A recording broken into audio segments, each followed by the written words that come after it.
Welcome to a new show we're covering, Polyfamily. This is season 1 episode in Quad We Trust. If I have done this correctly, I have put a banner along the bottom that shows who everyone is because I don't expect you to know the names. And if you haven't watched the show, definitely don't know the names. And I arranged it so that the married couple are a little closer to each other. Because it's kind of important when you're looking at the dynamics as to who's the married couple and who's not. So there's Alicia and Tyler. They've been together for 16 years, married for 11. They are 34 and 36. They told us nothing about Taya and Sean. They didn't tell us the age. They didn't tell us how long they've been married. They didn't tell us anything. So that's the idea of the closed quad, if you're not familiar with that, is that they are two married couples. Each of the men date each of the women, and each of the women date each of the men. And they have no exterior partners yet, because that's one of the sneak peek things. Alicia and Tyler had 2 children before they joined the quad, before the 2 couples came together that are biologically theirs. There are 2 children, a year and a half and 2 years, or 2 and 2.5 years, or something like that.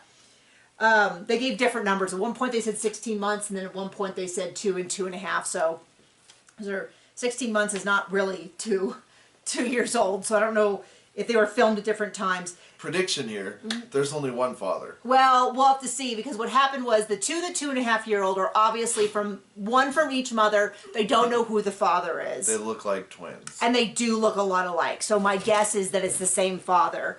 Taya is pregnant. They start filming 4 days before her induction. And they also don't know whose baby that is. And we do at some point find out who the youngest is. I don't know if we find out who all of them are, but we find out who the youngest is. I'm sure we will in the divorce proceedings. Yeah, it's not looking real good. I know some of you know them from TikTok. I do not. I'm going to talk about them just like I would any reality show. Additionally, if you're in a closed quad, I understand that the family that we're seeing on TV is not representative of every polygamous family. Let's hope. Because they are kind of a hot mess already. Already 1 episode in, I'm like, there are some huge problems, and everyone's response seems to be, yeah, there's a big problem, and I don't feel like I should have to deal with it. And I kind of go, if you don't want to deal with polygamous, polyamory problems, then you probably shouldn't be in polyamory. Like, you got to kind of be like, I don't want to have to deal with my partner's partner. I don't know, then maybe you shouldn't have a partner's partner. Like, maybe, you know what I mean? So it's just kind of funny to me, because right off the bat. So they pair up according to the night. So when Alicia is with Tyler, she'll sit with him at dinner, she'll sit with him at the couch, they'll have their sex that night or their evening together. And then the next day when Alicia's with Sean, they'll sit together at meals and all that. And apparently what happened was Tyler and Taya snuck off and had sex on the other partner's nights when they weren't together. And the editing is pretty brutal. If I was to say, I like Alicia, I actually kind of relate a lot to her, but the way the editing shows is that she is she is sad and she's too emotional, and Tay is the sexy, kinky, outgoing one that everyone wants to be with. And I was like, oh boy, I don't know. I'm curious to know how they feel after watching the episode, if they feel like that's an accurate portrayal. Because I was like, geez, the way they presented it. I am not saying that's what I think they're like, but that is how the editing seems to appear. Because they have, do you have anything to add? Come on, John. People want to hear from you. That's where they check in. What do you think of Taya? Based on that? That is the dark-haired one who's currently pregnant. Oh, the horny one. The horny one. Yeah, they talk a lot about how often she has sex. And she explicitly says that Alicia asks about stuff that we do, but it's and how often, but it's stuff that she doesn't want to do, and she doesn't want to do as often or whatever. And I was like, oh. Sounds like a lot of work is all I'm saying. Sounds like a big mess. And they do flat out, it just didn't sound like Alicia wanted this to be known, but there have been times when Alicia and Taya have partnered up for things. Sexual. Oh. They have partnered up. But this is what I think is already funny. When they were like, oh, have the girls, because remember they asked the guys, have the guys ever been together? And they're like, no, no way, absolutely not. And I was like, well, little judgmental. when you're right in the middle of explaining your sexual situation and asking for people to be understanding, and then you come across a little judgy about the idea that the men would be together. Not a good vibe is what I'm saying, but they're very clear. The men, I feel like the undercurrent is the men can't stand each other. That may not be how they feel. Does seem that way. But that is definitely how it came across. They're like, yeah, we co-parent and we live together and we love the same partners, but we would not be friends. And I was like, dang, we're not even pretending. Like the whole like fairy tale kind of falls apart. They talk out their problems. Oh wait, no. They don't do that.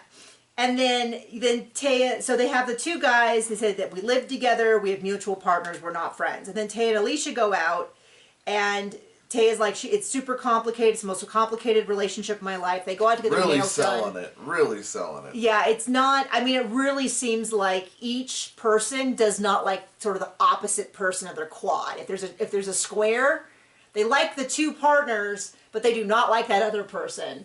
And, yep. seems incredibly complicated.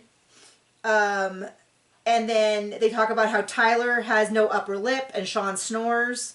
So if you want to know more about their relationship than you ever wanted, you now have that.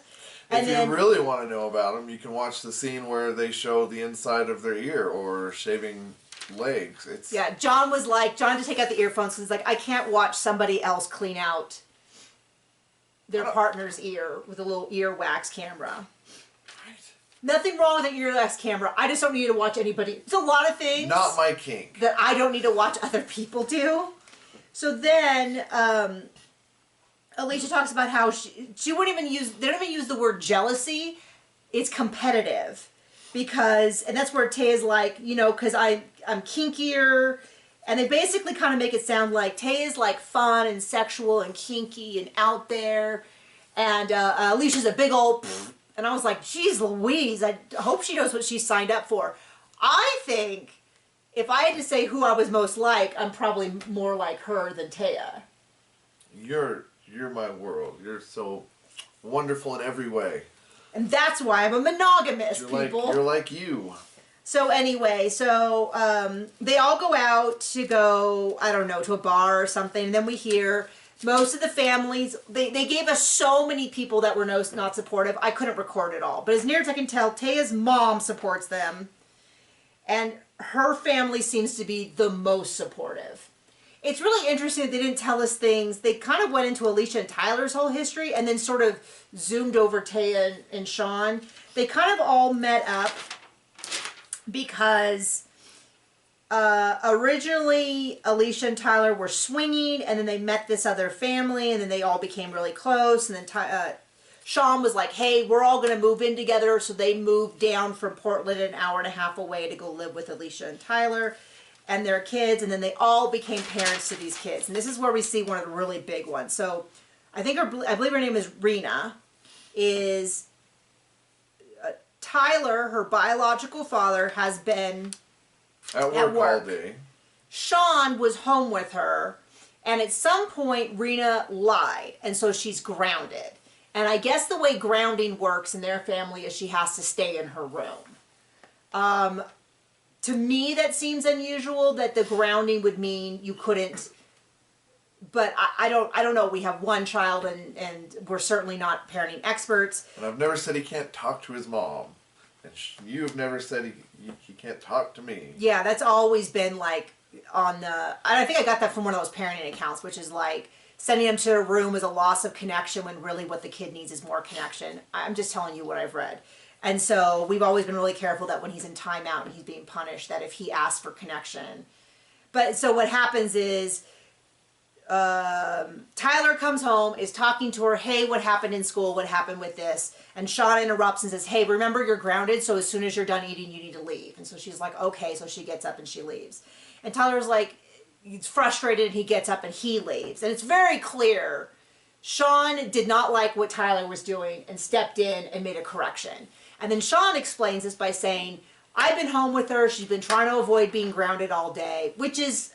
I don't know. I've taken I don't know. he's like, he doesn't know the context, and I guess maybe he's I think maybe he knows that he can just talk over Tyler and Tyler won't say anything. And then Tyler goes off and is like, hey, Sean would be mad if I did that to him, but he does that to me. And they're like, well, you should talk about it. So Tyler does go and talk to Sean, and this is very tense, not looking at each other conversation, like two co-workers who hate the other, but their boss has said they have to talk it out. So they don't really talk it out. At some point, Tyler says, my child, and then it's like, oh, well, you can't pull rank or anything. And it's interesting because in Sister Wives and in many polygamous families that I've watched, 'cause I've watched a couple shows, there is sort of this, we're all moms. Not if you're Robin. Nobody else better parent her kids. Right. But I'm saying there is like, you can kind of parent, but at some point you do defer to the biological parent. Yeah. The OG3 were actually an enmeshed family where they could all parent each other's kids. And then Robin. So that's weird. But what really got me was when Sean kind of went back and was like, well, I don't want to talk to him. I don't want to deal with that. What do you want me to do? Sit around and crochet with him? And I was like, well, yeah, you just got through explaining how polyamory works. And then the lady's like, well, you want us to work things out when us girls have an issue. Now you need to. And then it's kind of, I just kind of am just like, hey, if you don't want to do polyamorous things, don't be polyamorous. Like, it's the same way. So I kind of feel like I am not in a place to lecture polyamory people, but it does kind of feel like if you want to live in a closed quad and co-parent your kids, you do need to talk to each other. Well, they're on TV, so there are some stereotypes that we can make and be correct in. This is probably not the healthiest of relationships. Right? Who would have known? So yeah, so the men don't seem to like each other and the women don't seem to like each other, which seems like a terrible basis. This is one episode in. They're heading to the induction. Do you want to make your observation? About what would you do if you had 4 adults living in a house, you had 5 kids, what's the last thing in the world you'd want? A big old fish tank. There's a ginormous fish tank in the back. All I'm thinking of was, those poor fish. John was just like, that's the last thing I'd want. What's funny is they didn't discuss who works and who doesn't. They didn't discuss bills. They didn't discuss, you know what I mean, like any of this other stuff. So I'm kind of like I'm a little bit curious as to like whether or not there's a specific reason they didn't discuss it. Like, 2 of them work. Because then they show Sean and Alicia, who are not married, their boyfriend, girlfriend, at the store doing all the store stuff. And then they show Taya and Tyler doing stuff, and he's like, oh, you're so pretty, and we're always having sex, and we're assembling a bassinet. And I'm a little bit like, I don't know the vibe. So anyway, tell me what you think of the show. Are you watching it? Are you not watching it? Let me know. Bye.